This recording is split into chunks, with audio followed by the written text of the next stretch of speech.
Salut à tous, c'est Baptiste et je suis très heureux de vous retrouver aujourd'hui pour un nouvel épisode du Podcyclette. Et ce sera le dernier épisode de la saison, ça y est, on arrive enfin au terme. Donc ici, je vous propose de parler des dernières courses de la saison. Donc c'est la partie 4 du bilan de la saison. J'ai déjà fait trois premiers épisodes que vous pouvez réécouter. Le premier, c'était sur les classiques du début de saison jusqu'aux classiques flandriennes. Le deuxième, c'était sur les classiques ardennaises et le Tour d'Italie. Et le troisième, sur le Tour d'Espagne et le Tour de France. Donc concrètement, le principe, c'est on parle des différentes courses qui ont eu cette année, on s'en remémore un petit peu quelques éléments, et ensuite on regarde mon avis et l'avis des autres, c'est-à-dire on va regarder les commentaires sur YouTube sur les résumés Eurosport des courses. Donc ça permet d'avoir deux différents points de vue et aussi de pouvoir échanger sur certains sujets que j'aurais pas forcément abordés tout seul. Donc on commence directement avec les championnats du monde. Je vais parler ici des championnats du monde, des championnats d'Europe, du Tour de Lombardie.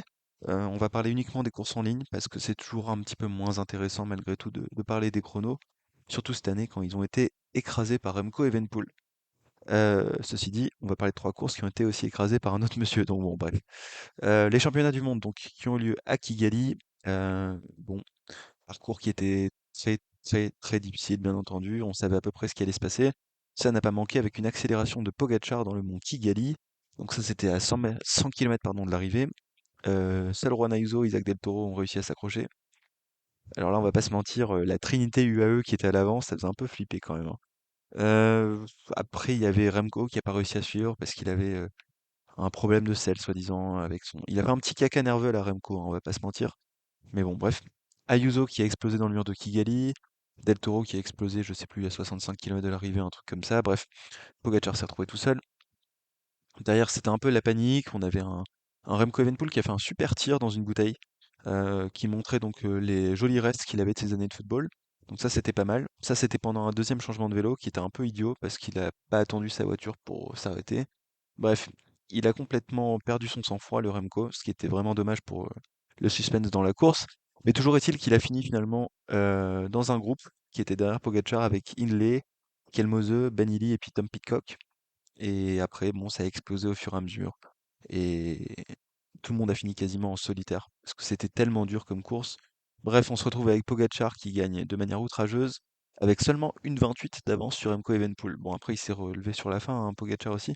Mais quand on voit que Remco a fait deux changements de vélo, dont un qui était catastrophique, ça montre quand même que Remco avait un niveau très élevé, qu'il n'était pas loin d'aller un peu titiller Pogacar. Je dis bien titiller parce que je pense qu'il n'était pas non plus au niveau de Poggi, même s'il était très fort, mais il était vraiment pas très loin. Et ensuite, donc Ben Illy qui fait troisième à 2 minutes 16, Skelmose à 2 minutes 53, et le cinquième c'est Tom Skynes qui est déjà à 6 minutes 40 à ce moment-là. Bref, de toute façon, on n'a que 30 coureurs qui ont fini, si je dis pas de bêtises, avec Emmanuel Gebre-Xavier qui était dernier en 12 minutes, à 12 minutes de Pogacar. Et donc à noter côté français, la 13e place de Paul Sexas, qui a donc couru non pas avec les espoirs, mais avec les élites et qui finit quand même 13e. C'était une sacrée performance et qui finit meilleur français puisque Sivakov avait 15. Donc voilà. Concrètement, course un peu excitante parce que c'est un championnat du monde, donc il y a toujours un petit peu d'excitation au départ d'une course comme ça, mais c'est très vite devenu compliqué parce que le parcours était simplement trop difficile en fait. Donc il y avait très peu de place qui était laissée à la tactique, très peu de place qui était laissée pardon aussi au suspense parce que Pogacar est trop fort. Donc course compliquée à suivre, on va pas se mentir, hein, malheureusement. Bah, Pogacar a juste écrasé tout le monde. Il y a une petite bataille derrière pour les places d'honneur, mais même quand on voit les coureurs qui ont fini vraiment très loin les uns des autres, euh, c'était quand même une course un petit peu ronquiche, on va pas se mentir. Donc je vous propose qu'on regarde directement les avis des autres. Donc pour ça, on va regarder les commentaires sur le résumé Eurosport. On commence tout de suite avec Arnaud Lebrun qui nous dit une boucherie cette course. Est-ce que cela a encore du sens, surtout avec le climat tropical du Rwanda? Par contre, ça fait de belles images. Belle perf de Remco sur les finales. Et bravo à Ben, la machine de guerre. Donc Ben, c'est Ben Illy, a priori. Je suis d'accord avec lui. Je me pose la question quand même du sens d'une course. Quand il y a un parcours si compliqué, on voit que ça se décante très vite, trop vite même, qu'il n'y a pas de place pour la tactique. On voit qu'on a encore des programmes très compliqués pour les championnats du monde. Je pense notamment au championnat du monde en Savoie, qui aura lieu sur la côte de Mancy, qui va être dans des niveaux similaires de dénivelé. Enfin, je trouve que ça fait perdre un peu du charme à la course. C'est toujours bien d'avoir des courses un peu difficiles, hein, on va pas se mentir, quand c'est un championnat du monde à Doha, que c'est les sprinters qui gagnent, on s'ennuie, hein, clairement. Donc c'est bien qu'il y ait du dénivelé. Là, c'est vraiment l'extrême inverse et c'est pas forcément non plus une bonne solution. Belle perf de Remco sur le final. C'est vrai que Remco, sur le final, il était dans un groupe à un moment où ça se relayait un peu, mais c'est lui qui faisait le principal du travail. Et ensuite, il est sorti tout seul, il a limité la casse. Euh, Bravo à lui qui a su se ressaisir après ses coups de sang. Et Ben Illy, enfin, un truc à la hauteur de son talent, hein, un résultat à la hauteur de son talent. Troisième sur un championnat du monde si difficile, ça vous classe quand même le bonhomme. Un autre commentaire de Eric Nico qui nous dit: actuellement le meilleur est sympa en plus, mon préféré. Donc je pense qu'il ne parle pas de Pavel Sivakov, je pense qu'il doit parler de Tadej Pogacar d'après mon analyse. Donc oui, bah c'est le meilleur, oui, c'est vrai. Il est sympa, c'est vrai qu'il est sympa, Pogacar. Et donc le préféré d'Eric Nico, en vrai c'est le coureur préféré de beaucoup de monde, hein, Tadej Pogacar, il faut pas se mentir. Il y a quelques haters comme moi qui sont un peu dans le mal parce qu'ils gagnent toutes les courses et qu'il n'y a plus de suspense. Ils vont dire putain, Pogacar, là, arrête, laisse-nous des courses où on vibre un petit peu. Mais il faut dire qu'il y a quand même une part importante de la population qui est pro Pogacar, hein, parce que je comprends aussi la dimension de se dire, c'est un coureur qui est en train de marquer l'histoire, qui gagne tout. Les gens aiment bien les coureurs qui gagnent parfois, donc bon bah voilà. Eric, Nico, tu n'es pas seul, il y a plein de gens qui adorent Pogacar comme toi. Carlo qui nous dit exactement comme l'année dernière, seulement cette année il a attaqué plus tôt encore. Encore une fois, les adversaires n'ont rien compris. Et puis Evenepoel qui s'arrête 1 minute pour changer de vélo. Dans le contre-la-montre, le Belge a relégué Pogacar à plus de 2 minutes. Et là, en 100 km, il n'a pas réussi à combler un retard max de 1 minute. Bizarre, non? Et puis, il faut dire que l'équipe belge a très mal couru. Bon, beaucoup d'informations dans le message de Carlo. Déjà, oui, c'est vrai que en termes de scénario, c'est assez proche de ce qui s'est passé l'an dernier. Pogacar qui part tout seul avec un équipier UAE, l'autre équipier UAE qui le relaie gentiment, et puis ensuite explose complètement, et finalement Pogacar gagne tout seul. Euh, Encore une fois, les adversaires n'ont rien compris. Bah si, en fait, c'est juste qu'ils ont compris, mais ils étaient pas assez forts, donc on peut pas trop leur en vouloir de pas avoir suivi Pogacar. Et donc là, il parle du changement de Evenepoel, euh, qui s'est arrêté 1 minute, euh, alors que dans le contre-la-montre, il a réussi à reprendre 2 minutes à Pogacar sur 30 km. Et là, en 100 km, il n'a pas été capable de lui reprendre 1 minute. C'est vraiment bizarre, hein. Euh, voilà. Moi, je pense que c'est truqué parce que sinon, il aurait repris. Et sinon, autre truc, l'équipe belge a très mal couru, bah ça c'est pas totalement faux. Après, il faut dire que l'équipe belge a perdu Ilan van Wilder sur chute dès le début de cette course et que c'était pas un vrai cadeau parce que c'était un équipier très important pour Remco. Il était très fort, on l'a vu notamment sur le contre-la-montre et là c'était vraiment la tuile d'avoir perdu Van Wilder à ce moment-là. Un autre commentaire, celui de Roger, qui nous dit: Pogacar peut dire merci pardon, à Del Toro de l'avoir tiré dans la montée, mais bon, entre UAE, 3 points de suspension. Alors c'est vrai qu'il y a toujours cette question de courir des équipes en équipe nationale, alors qu'il y a quand même des équipes de marque un peu sous-jacentes, c'est un peu compliqué. C'est vrai qu'encore une fois, cette année, donc c'est ce qu'on disait juste avant, l'an dernier, il y a eu Sivakov, cette année, il y a eu Del Toro, même un petit peu Ayuso à un moment, mais c'était très court, qui ont aidé Pogacar. Euh, Il faut se poser la question de pourquoi ils l'ont fait aussi. Je pense que Del Toro, bah, c'est un coureur qui est assez fougueux. Certes, il a du respect pour Pogacar, donc ça l'incite à rouler, mais je pense aussi qu'il a pensé sincèrement à un moment qu'il pouvait gagner. Donc c'est pour ça qu'il l'a relayé. Mais c'est vrai que le moment où il y a eu le petit trio Ayuso, Del Toro, Pogacar à l'avant, même Yann Christen qui était pas si loin, là ça a quand même foutu un peu mal, hein, parce que bon, c'est une course par équipe nationale, mais en fait les plus forts sont tous de l'équipe UAE, vont tous s'aider les uns entre les autres. Bref, ça commence à devenir assez compliqué de courir dans ces conditions-ci. Après, Pogacar peut dire merci à Del Toro de l'avoir tiré dans la montée. C'est vrai que Del Toro a donné des relais à Pogacar pendant 35 km. Et ça, c'est pas totalement négligeable, notamment sur le plat. Après, je pense que Pogacar faisait quand même le plus gros du travail. Et Del Toro l'a tiré dans la montée, non, pas vraiment. Il a un peu abrité, mais je pense que Pogacar, dans la montée, il montait aussi à son rythme et il n'avait pas forcément besoin d'un Isaac Del Toro. Et d'ailleurs, Isaac Del Toro, qu'il a un peu payé quand même, parce que ces efforts-là, il a longtemps été en course du coup pour la médaille d'argent et finalement il finit septième. Mais je pense que c'est une place qui est assez représentative de son niveau pour l'instant sur une course si longue. Je pense que la saison prochaine, ça va changer parce qu'il aura pris la bouteille. Là, pour l'instant, Isaac Del Toro, il était encore un peu trop tendre pour des courses si longues. Voilà pour le commentaire de Roger. On passe à un nouveau commentaire de Brice qui nous dit: d'un ennui mortel, je n'ai pas vu courir Merckx et jusqu'alors je ne comprenais pas pourquoi les gens, reportés, sauf les Belges, le haïssaient, donc en parlant de Merckx. Maintenant, je comprends le ressentiment, pas la haine quand on est face à une telle supériorité écrasante et que les adversaires restent impuissants. Ça tue le suspense, l'intérêt et la lutte. Je n'admire pas Poggi, mais je ne lui en veux pas. Il fait son job. Et niveau dopage, il faut savoir que ses concurrents prennent exactement les mêmes produits, mais ils ont des défaillances parfois. Poggi commettait des erreurs, l'a plus, il apprend de ses erreurs et c'est devenu injouable. Alors il y a beaucoup d'éléments dans ce commentaire, mais je pense qu'il y en a beaucoup qui sont intéressants. Bon déjà, il y a effectivement la parallèle entre Merckx et Pogacar. Bah là, je pense que Pogacar, déjà la saison précédente, il était monté en termes dans le panthéon, on va dire, du cyclisme. Et là, il commence à vraiment arriver sur les talons de Merckx, même s'il est encore un petit peu un niveau en dessous. Et oui, effectivement, bah, forcément, quand on a un coureur qui écrase toutes les courses comme ça, il y a du ressentiment. C'est ce qu'il dit. Et c'est pas de la haine. C'est vrai qu'il a raison, c'est pas de la haine, c'est plutôt du ressentiment parce que, en soi, c'est aussi ce que dit Brice dans son commentaire, c'est que, bah, juste, il est plus fort. Donc, on lui en veut pas, en fait, finalement, à Pogacar. On en veut de tuer le suspense, mais on n'en veut pas à Pogacar de gagner alors qu'il est plus fort que les autres. Donc, voilà. Et après, il y a la question du dopage qui est encore citée. Lui, selon Brice, tout le monde prend les mêmes produits. Bah, c'est pas totalement faux. UAE a plus de quand je dis produits, je dis pas qu'ils se dopent, mais je veux dire, ils ont à peu près des méthodes d'entraînement qui sont probablement proches entre UAE et Visma, par exemple, qui sont les équipes les plus riches.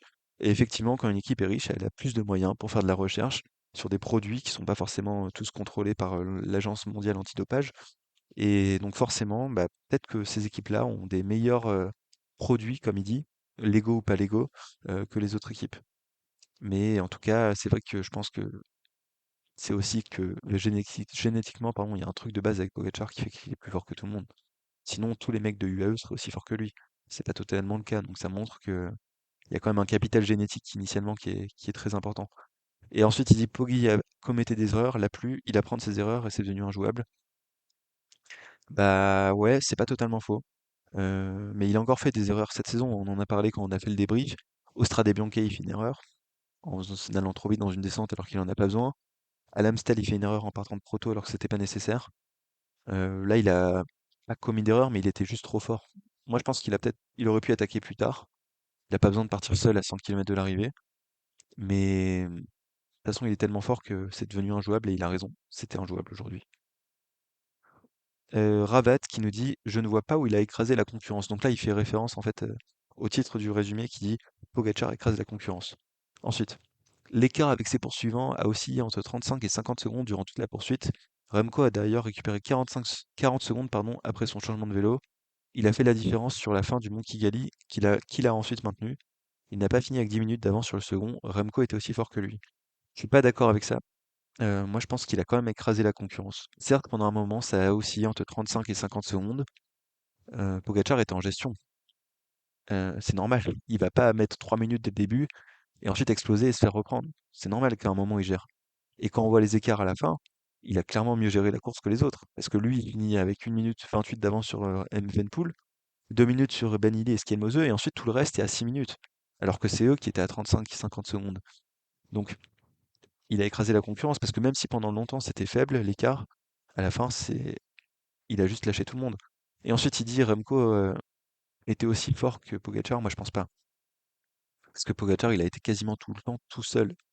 Remco, il a eu des relais des autres coureurs. Certes, c'était celui qui le travaillait le plus. Ça, c'est indéniable. Mais il a quand même eu des relais.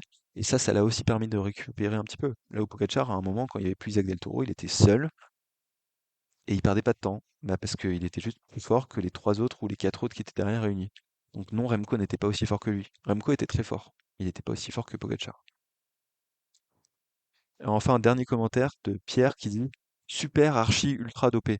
Le tout en majuscule. Parce que c'est vrai que Pogacar n'est pas dopé.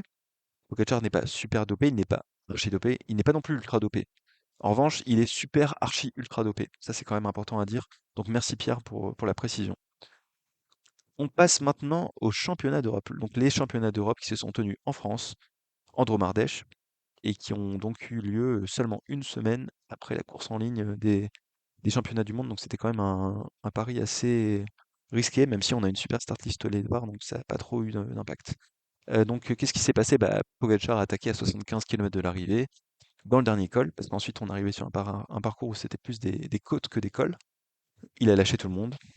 Enfin, Remco a tenu 500 mètres et ensuite il a été lâché. Et ensuite on a eu un petit groupe derrière Pogacar avec Sexas, Remco, Scaroni, Ayuso. Sexas qui était le troisième plus fort dans le col.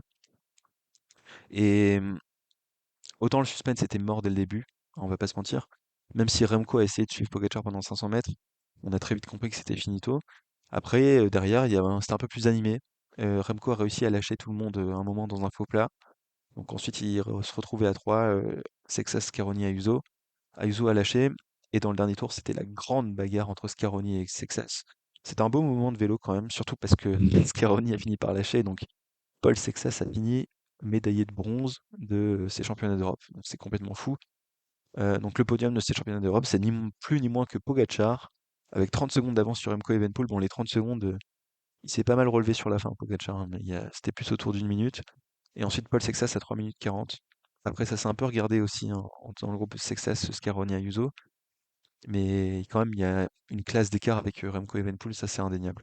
Mais donc, super résultat pour Paul Sexas. Euh, on va dire c'est Scaroni. Donc c'est pas non plus le mec le plus fort de la Terre. C'est pas un Evenepoel, c'est pas un Pogacar. Après, il a quand même lâché à la pédale un mec comme Ayuso. C'est pas rien. Euh, Dans le top 5, on a Tom Skynes qui fait cinquième aussi, l'homme des championnats. Skelmozo qui fait septième. Sivakov qui fait 8. Et Romain Grégoire qui fait 10. Tout ça, c'est pas non plus n'importe qui, ces coureurs-là, hein. Donc, il y avait Vingegaard au départ de la course, par exemple, qu'on n'a pas vu. Donc, ça montre quand même que c'était une énorme performance de Paul Sexas, quoi qu'on puisse en dire, sur le résultat final. Donc, je vous propose qu'on passe directement aux commentaires des autres. Donc, premier commentaire de Sheldon qui dit: Ce Tadej est incroyable, avec lui, c'est le frisson garanti. Oui, il est incroyable, Tadej Pogacar. Après, est-ce que c'est le frisson garanti? Bah là, on n'a pas trop frissonné, enfin, moi, de mon côté en tout cas. Donc, je dirais que la deuxième partie de ta phrase est un peu galvaudée, Sheldon. Autre commentaire de The Witcher qui dit: Bravo Paul, putain, à 19 ans, c'est fou. Je pense qu'il faut quand même remettre en perspective la performance de Paul Sexas. On en a beaucoup parlé dans les médias français. Je suis bien au courant, d'accord? Là, moi, j'en ai pas trop parlé. On va en parler un petit peu. On va pas s'enflammer. Mais je voudrais quand même remarquer qu'il a fini troisième de ces championnats d'Europe à 19 ans, alors qu'il aurait pu courir jusqu'à 23 ans dans les championnats espoirs. Mais non, troisième, à 19 ans, pardon, il fait troisième des élites, sachant qu'il venait d'avoir 19 ans. Ça, c'était quand même assez fou. En face, Pogacar, il a 27 ans, et Evenepoel, il en a 25. Ayuso, 23, c'est quand même des coureurs qui sont dans la force de l'âge. Et là, on a un mec de 19 ans qui leur met la misère, pas à Pogacar et Evenepoel, mais aux autres. Sur une course comme ça, c'était quand même complètement fou. En plus, Paul Sexas, il fait un début de saison où il était à son niveau attendu. C'est-à-dire, quand il fait huitième du Dauphiné, c'était déjà incroyable, mais il fait que huitième, on va dire. Il y avait des mecs comme Skelmozo, etc., qui étaient devant. Ensuite, il gagne le Tour de l'Avenir avec un peu de difficulté face à Jarno Widar et Co, et bah, il était à son niveau. C'est-à-dire, il gagne le Tour de l'Avenir, mais il l'a pas non plus écrasé. Là, ce qu'il a fait, c'est complètement phénoménal. C'est fou, quoi. Donc, bravo Paul pour cette performance-ci. On passe au commentaire suivant. Mohamed qui nous dit: Pogacar, le nouveau cannibale, pardon, n'en déplaise aux jaloux avec leurs histoires de dopage. Pour moi, Pogacar is clean. C'est vrai, le tricheur Armstrong et l'équipe Festina ont sali le cyclisme. Un jour, on va soupçonner Sexas avec sa médaille de bronze. Donc oui, Pogacar, c'est le nouveau cannibale, hein, on va pas se mentir. C'est vrai que ça parle beaucoup de dopage depuis que, notamment la saison dernière, avec toutes les histoires autour de Pogacar qui écrase toutes les courses. Bon, on n'a pas de confirmation, donc on peut pas dire que Pogacar est dopé. Donc oui, si tu veux, Mohamed, Pogacar is clean. Et ensuite, je trouve que c'était intéressant à la fin de son commentaire sur Sexas, parce que c'est vrai qu'on s'enthousiasme beaucoup autour de Sexas. On dit beaucoup que Pogacar est dopé, mais Sexas, la performance qu'il fait quand même, elle est lunaire, hein, on va pas se mentir. Donc si on doit soupçonner Pogacar de dopage, on doit probablement le faire un petit peu pour Paul Sexas. On verra ce qui se passera dans les années à venir, on verra quel sera le plafond de verre de Paul Sexas. Moi, je pense quand même que c'est pas un talent aussi gros que celui de Pogacar, même si c'est quelqu'un d'exceptionnel, Paul Sexas. Mais bah, à un moment, faut aussi être droit dans ses bottes et dire que si on accuse Pogacar de dopage, il faut un peu réfléchir aux autres coureurs et notamment les Français et se demander, bah, Paul Sexas, la performance qui sort là, c'est quand même simplement lunaire, quoi. Donc ça peut être aussi légitime d'avoir des doutes sur Paul Sexas. L'avantage de Paul Sexas, c'est qu'il écrase pas les courses pour l'instant, donc il est un peu hors de hors de cause parce que les gens ont envie de voir du suspense. Le jour où Paul Sexas va écraser toutes les courses, il y aura des Français qui vont être très heureux et beaucoup de monde qui va crier au dopage. Bon bref. Commentaire suivant de Michel Brennon qui dit: Paul Sexas, c'est lui le champion d'Europe. Non, Michel. Le champion d'Europe, c'est Tadej Pogacar. Paul Sexas a fini troisième. Voilà. Et un dernier commentaire donc de Apollinius qui dit Sexas overrated by the French. Donc Sexas surcoté par les Français. Euh, on parlait du rabattage médiatique sur ces dernières semaines. Moi, j'ai trouvé ça un peu lourd, pour être honnête. Je suis d'accord que Sexas, c'est un talent générationnel, que là, il fait des performances de fou. On en a beaucoup, beaucoup, beaucoup parlé dans les médias français ces derniers temps. Donc, je pense pas qu'il soit surcoté, parce que il a un talent énorme, ça c'est sûr. Par contre, c'est vrai qu'il y a eu un petit peu trop d'abattage médiatique à un moment. En plus, le pire, c'est que ça a l'air super à l'aise dans ce truc-là, quoi. Mais on en parlera un petit peu moins à d'autres moments, et je pense que ça sera très bien aussi. Et on passe sur la dernière course, donc le Tour de Lombardie, dernier monument de l'année. Qu'est-ce qui s'est passé sur ce Tour de Lombardie? Bah déjà, il y a une belle échappée, ce qui n'était pas forcément le cas sur d'autres courses, mais là, franchement, belle échappée sur ce Tour de Lombardie, avec notamment Quinn Simmons, Michael Matthews aussi, mais surtout Quinn Simmons, parce que ce Quinn Simmons, il a fini quatrième de cette course-ci. Qu'est-ce qu'on a eu d'autre dans cette course? Bah, on a eu une attaque de Pogacar à 36 km de l'arrivée, sachant que Simmons, pour info, était parti seul de l'échappée à 80 km de l'arrivée, donc c'est un raid solitaire énorme.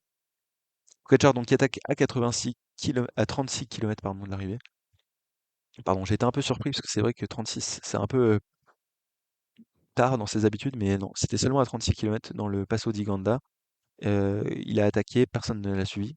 Remco n'a pas essayé de le suivre, tout simplement, parce que tout le monde a compris qu'il était trop fort et que ça servait à rien de rivaliser avec lui. Donc derrière, il y a un petit groupe qui s'est formé avec Remco Evenepoel, Michael Storer, Paul Sexas, Isaac Del Toro, mais ça n'a pas tenu jusqu'en haut du Ganda, hein. Sexas a lâché avant, Del Toro aussi, et ensuite on n'avait plus que Remco et puis l'ami Michael Storer qui ont repris Quinn Simmons avant de le déposer. Et donc, Storer a fini par lâcher dans le final. Donc, Remco était tranquillement deuxième avec Pogacar qui a pris son cinquième Tour de Lombardie. Ça, c'est quand même assez fou. Et mention honorable à Quinn Simmons qui finit quatrième en étant dans l'échappée. Ça, c'était complètement fou aussi. Et Paul Sexas qui fait encore une fois septième. Ça, c'était quand même excellent. Dans un groupe avec Isaac Del Toro, Tom Pidcock et Egan Bernal. Donc, ça classe quand même le talent du bonhomme. Qu'est-ce qu'on doit penser de cette course-là? Bah, ça a marqué un peu plus l'histoire pour Pogacar, hein. 5e fois d'affilée qu'il gagne le Tour de Lombardie, c'est juste fou. Par contre, après, le reste de la course, on va pas trop s'en souvenir parce que bah, on s'est pas mal ennuyé, comme d'hab. Heureusement qu'il y avait Quinn Simmons dans l'échappée parce que sinon, on n'aurait pas trop réussi à rester éveillé devant l'entièreté de la course, pardon. Je vous propose qu'on regarde directement les commentaires. On va commencer avec le mien cette fois-ci, voilà. Commentaire du Podcyclette. Le moins qu'on puisse dire, c'est qu'on n'a pas vibré. Chapeau à Quinn Simmons, qui a été le seul coureur à véritablement essayer de battre Pogacar, qui est juste trop fort pour le commun des mortels. Remco est vraiment à un alien près d'avoir un palmarès pardon, XXL. Et félicitations à Paul Sexas qui fait encore une performance exceptionnelle. Donc comme d'hab, j'en mets des tartines. Il y a beaucoup de trucs à dire dans ce commentaire-ci. Bon, on n'a pas vibré, ça c'est mon avis personnel. Je pense que il y a pas mal de gens qui ont quand même partagé ce sentiment-là. C'est vrai que Tour de Lombardie, ces dernières années, c'est compliqué. C'est comme Liège-Bastogne-Liège. C'est pas le monument où il y a plus de suspense. Chapeau à Quinn Simmons qui a été le seul coureur à véritablement essayer de battre Pogacar. Et je le pense sincèrement parce que on a vu que ceux qui étaient dans le peloton, ils ont pas essayé de gagner. Parce que quand Pogacar est parti, ils savaient déjà qu'il était trop fort. En plus, il avait un train des enfers fait par UAE qui était trop forte. Bref, les autres n'ont pas essayé de battre Pogacar. En revanche, ceux qui sont allés dans l'échappée, les Quinn Simmons, les Matthews, je pense plus à Quinn Simmons parce que Matthews, à mon avis, il n'était pas trop convaincu de pouvoir gagner. En faisant une grosse échappée comme ça avec des bons coureurs, bah, je pense que là, c'est le seul moment où on a mis un peu en danger Pogacar, hein, tout simplement. Parce que concrètement, Remco n'aurait pas pu gagner parce qu'il n'a pas essayé de suivre Pogacar. Les autres derrière n'étaient pas assez forts pour le suivre. Donc en fait, il y a que Quinn Simmons qui a tenté un truc. Et il était pas si loin de le faire, hein, parce que il finit quatrième, ce qui est vraiment un beau résultat.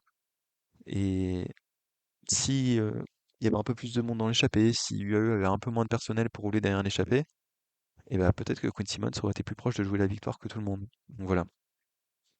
Et évidemment, un petit message de félicitations pour Paul Sexas, parce qu'on est français, même franchouillard, et donc on est chauvin.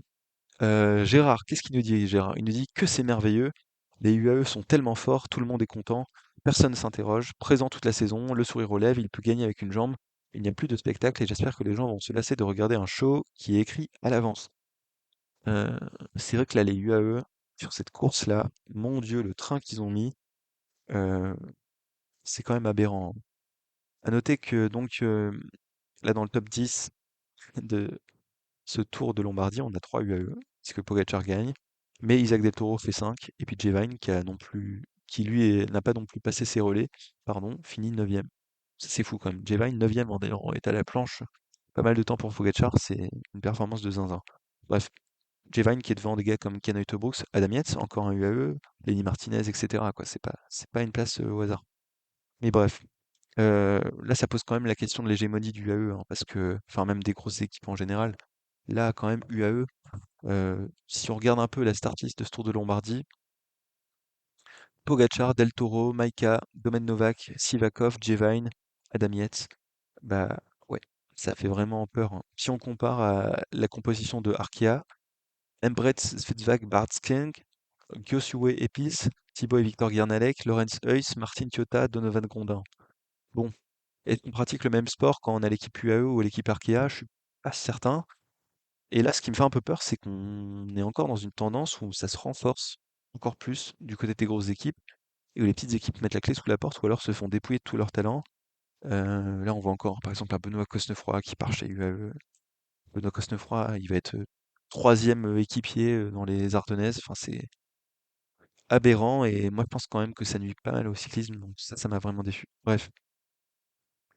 Euh, Ensuite, oui, c'est vrai que ce qui fait un peu en chier avec Pogacar, c'est qu'en plus de tout gagner, il gagne avec le sourire et il est pas essoufflé à l'arrivée, quoi. C'est ça qui fait peur. Bon, après, à chaque fois, il gagne avec tellement d'avance que sur la fin, il gère, donc il est pas à fond. Mais ça, c'est un peu cool. Bill, qu'est-ce qu'il nous dit, Bill? Il dit Tadei, tout simplement, un gros numéro de Captain America, une belle quatrième place. Bernal dans les 10, ça fait plaisir à voir. Et bien sûr, chapeau bas à Maika, équipier exemplaire. Euh, Gros numéro de Captain America, c'est vrai que Quinn Simmons a ce surnom depuis le début de l'année. Ouais, énorme numéro, franchement, ça c'est. Je pense que c'était le point d'intérêt principal de ce Tour de Lombardie, c'était la performance de Quinn Simmons, c'était simplement exceptionnel. À noter aussi Bernal dans les 10. Moi, je m'y attendais pas du tout. Bernal, il va un peu mieux ces derniers temps. Là, je me suis dit quand même, c'est une course trop dure pour lui. Il a pas la caisse et il m'a fait mentir hein, parce qu'il est dans le groupe qui se joue la cinquième place. Bon, il fait huitième, donc quatrième du groupe, donc huitième, pas de bol. Mais c'est vrai que Bernal, plutôt en bonne forme sur ce Tour de Lombardie. C'était intéressant de le voir. Et chapeau bas à Maïka, oui, parce que Maïka prend sa retraite. Donc on profite pour faire un petit coucou à Raphaël Maïka, qui est quand même un coureur qu'on aime beaucoup. Ensuite, Edward qui dit perso, je retiens surtout la très belle performance de Paul Sexas. Voilà, c'est tout. Un peu de chauvinisme encore. Sur les premières courses de la saison, on avait les gros forceurs de Belges qui étaient dans les commentaires en parlant de Remco et Wout. Là, cette fois-ci, on a les gros forceurs de Français qui arrêtent pas de parler de Paul Sexas, donc voilà, je devais le citer. Jani qui dit cinquième tour de Lombardie pour Pogacar, qu'il en profite car les années Sexas arrivent. Bah oui, parce que l'an prochain, là, c'est mort hein, pour Pogacar. Je pense qu'il va plus rien gagner. Bah ouais, les années Sexas arrivent, donc il est foutu, l'ami Poggi. Bref, on rigole un petit peu. Qu'il en profite car Sexas arrive. Je pense que Sexas va encore passer un palier l'an prochain. Sexas ne sera pas encore au niveau de concurrencer sur Pogacar sur quelques courses que ça soit l'an prochain, hein, qu'on soit très clair. Ce sera peut-être le cas dans 2 3 ans, et encore, parce que comme je le disais précédemment, pour moi, Pogacar, c'est un talent, le talent du siècle. Je pense que Sexas, c'est un très gros talent. On verra comment il évolue dans les années à venir. Pour qu'il soit au niveau de Pogacar, ça serait quand même assez exceptionnel. Donc on verra. Euh, Laissons Paul Sexas progresser tranquillement, sans le comparer à Pogacar, parce que Pogacar est trop fort. Et on verra. Peut-être qu'un jour, ils pourront jouer un peu l'un contre l'autre. Euh, Peut-être qu'à un moment, Tadej va baisser en rythme, et alors que Paul Sexas, lui, il doit progresser et progresser. Peut-être qu'un jour, Tadej va se lasser, va un peu arrêter le vélo aussi. Donc on verra de quoi demain sera fait. En tout cas, je pense que Pogacar, il peut viser un sixième Tour de Lombardie sans problème l'an prochain. Et ça devrait pas être Sexas qui devrait l'empêcher de faire ça. Peter qui nous dit programme 2026 de Pogacar, Tour de France, Roland-Garros, Vendée Globe, Paris-Dakar, Ironman d'Hawaï. Alors déjà c'est faux parce que je crois que alors pour Roland-Garros, Pogacar il a un revers assez faible. Il a un bon coup droit, par contre il a un revers pas ouf, donc je pense que Sur Roland-Garros, ça risque d'être un peu compliqué. Après, Vendée Globe, Paris-Dakar, aucun problème. Ironman d'Hawaï, ouais, ça dépendra. Après, je sais que Pogacar ne sait pas nager, donc faudra peut-être qu'il mette des brassards. Ça risque de le pénaliser pas mal sur la natation. Sur la course à pied, je me fais pas trop de soucis, et donc faudra qu'il soit très très fort sur le vélo, mais ça il connaît, donc on verra s'il est capable de gagner l'Ironman d'Hawaï. Et ensuite, suite du commentaire, Peter donc il dit programme de 2029 de Pogacar, voyage sur la Lune pour les 60 ans. En hallucinant, il dira je suis le nouveau Armstrong. Bon, bien évidemment, on rigole. Ça m'a bien fait rire ce petit commentaire, donc sans parler d'allusion de dopage, c'était quand même un peu rigolo. Steph, Steph, qu'est-ce qu'il nous dit, Steph? Son année 2024 était digne des meilleures années de Merckx, mais 2025 l'est encore plus. Tour de France, champion du monde et d'Europe, podium sur les 5 monuments dont 3 victoires. Il aurait pu faire le Grand Chelem sans un Mathieu Van Der Poel monstrueux. Strade Bianche, Flèche Wallonne, Dauphiné, n'en jetez plus. Je me souviens très bien de mon débrief de l'an dernier. J'avais dit, alors oui, Pogacar a fait une saison exceptionnelle, c'est dommage pour le suspense, mais ne vous inquiétez pas, il pourra pas faire mieux. Bah, je pense que l'année 2025 de Pogacar, elle est même meilleure que celle de 2024. Et encore, il avait la flemme de gagner sur la fin du Tour de France. Sinon, qu'est-ce que ça aurait été? Mais il fait une saison XXL, le gars, hein. Il dit son année 2024 était digne des meilleures années Merckx, mais 2025 l'est encore plus. Je pense que si on regarde sur Pro Cycling Stats, euh, les années Merckx sont plus fortes que les années Pogacar.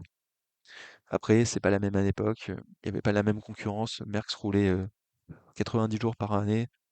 Donc bon, c'est difficilement comparable, mais je pense que l'année 2025 de Pogacar, c'est la meilleure saison de cyclisme depuis les années 80, hein.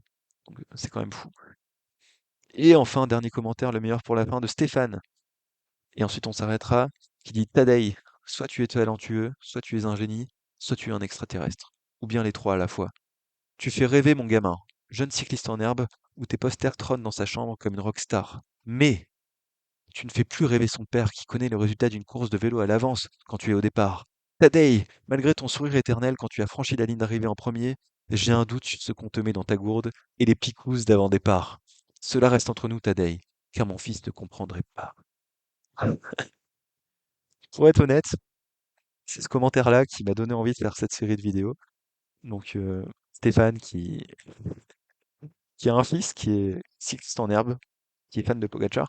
Ça, c'est jusque-là, tout va bien, hein, parce qu'il y a beaucoup de jeunes. Surtout, en fait, c'est surtout les jeunes qui aiment bien les coureurs très forts. Et évidemment que Pogacar, il fait rêver plein d'enfants. Et évidemment que Pogacar, c'est l'idole de plein de jeunes qui se mettent au vélo grâce à lui.